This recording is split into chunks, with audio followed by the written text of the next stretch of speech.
My name is Melissa Widhalm. I am the Associate Director and Regional Climatologist at the Midwestern Regional Climate Center located at Purdue University.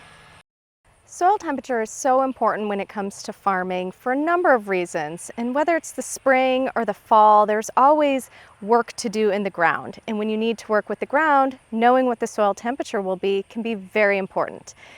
We are talking about planting seeds in the ground. We're talking about applying nitrogen to the fields.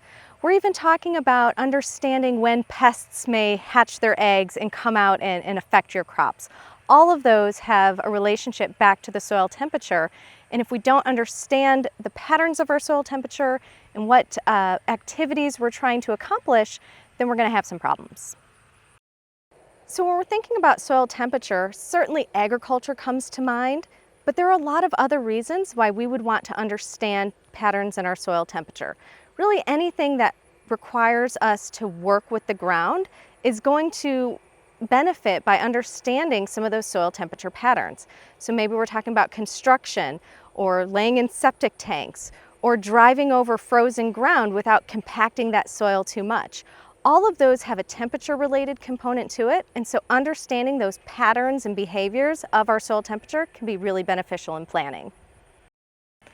Just like we can use thermometers to measure our air temperature, we can also use special thermometers in the ground to measure our soil temperature. So we have weather stations across the Midwest and across the US that do just that. Unfortunately, though, we don't have very many of them. So as important as soil temperature is for farming applications, it's not necessarily something that's very highly available, and the records don't go back very far. So we're always trying to increase the number of locations where we're taking these critical measurements, and we're always trying to increase people's ability to find and use that information. So soil temperature is very important for farming applications, but unfortunately we don't have a lot of measurements in the ground across the Midwest. It's just a limitation that we have. However, scientists at Purdue University have been able to take output from really high-powered computer models to extend that soil temperature record back going many decades and to cover a large area of the Midwest.